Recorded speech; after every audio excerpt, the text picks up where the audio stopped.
Hello, my name's Rebecca. I'm going to be your nurse today. I just got done talking with your doctor, and he let me know that you just got your recent diagnosis of Addison's disease, and that he wanted me to come by and give you some little bits of education on some other complications that can arise down the line of your disease process, depending on some things that could come up. Okay. All right. So I wanted to go over Addison's crisis with you today, about what it is and how to manage it.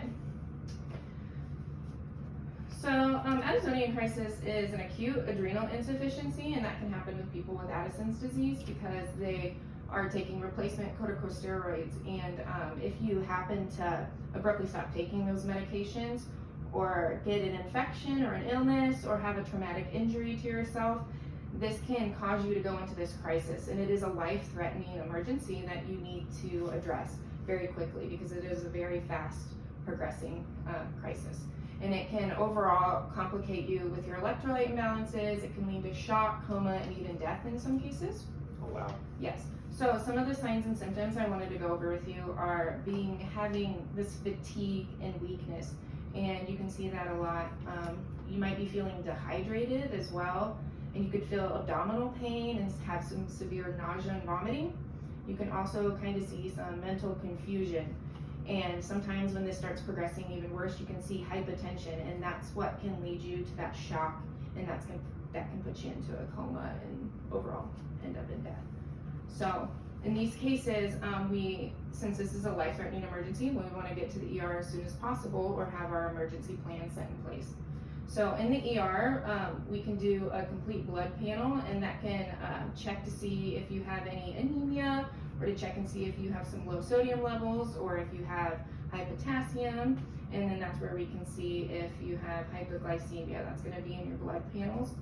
And then we can also do an adrenocorticotropic hormone stimulating test, and that just measures your adrenal levels in your body at that time. And then we can do a CT scan, and that can show if you're possibly having a hemorrhage at all.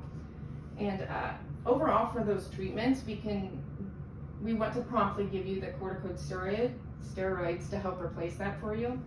And we want to do fluid resuscitation. So we're going to give you these fluids over 4 to 6 hours, and we're going to want to give that with dextrose. And that's just kind of like sugar water, and that's going to help with that hypoglycemia that we can see in your labs. And then the fluids are going to help alter and fix those sodium levels and your potassium levels in your blood. And we're going to want to do that over the 4 to 6 hours because we don't want to put your body into shock because it's already in a crisis, and we want to gradually do that over a short period of time. So this is something that is very progressive, and we want to make sure that we can address this early on. That's why we want to make sure that you know your signs and symptoms so you can address those as soon as possible, because in your emergency kit that you can plan at home, you can have your corticosteroids in it, and then you can give yourself that injection. Otherwise, we can still follow up with coming into the ER and then getting those labs and everything done, and we can help progress from there. Was there any more questions, or could I elaborate any more for you? Yeah, so with the emergency kit, so you said it's an injection. Where do I put the injection? I've never had to do that before. Yeah, so for our corticosteroids, so we're gonna wanna put that in a fatty part of your body, and I can help show you do that. And we can normally do it in your lower abdomen, or we do it in your lower thigh, or we can give it in the back of your arm, like in this fatty piece. And I can help show you how to set that up and like help apply and everything too when you get one of your medications today. And I can help teach you that as well. Okay, that would be great. Mm-hmm. Okay, just take a look at this. Yeah, I printed this out for you. You can ask any questions on it. I have some pictures in there and some notes in there that can kind of help. I try to put it towards what you kind of said your education level was.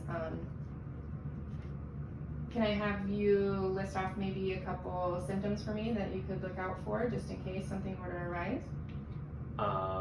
So maybe if I start to randomly feel confused or have weird like abdominal pains or feeling nauseous, I can say something to like a family member, or maybe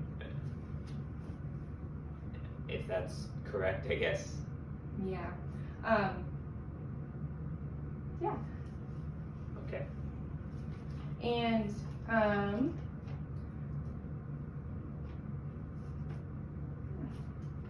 Alrighty. Well, thank you very much. I will hold on to this, and I will probably try and give this to some family members as well, so that they can look through it and, you know, have the same kind of knowledge to help in case I can't do it if I do have a crisis. yeah, of course, and I can come back and give you some more education with you and your family as well if it helps you feel more comfortable about it as well.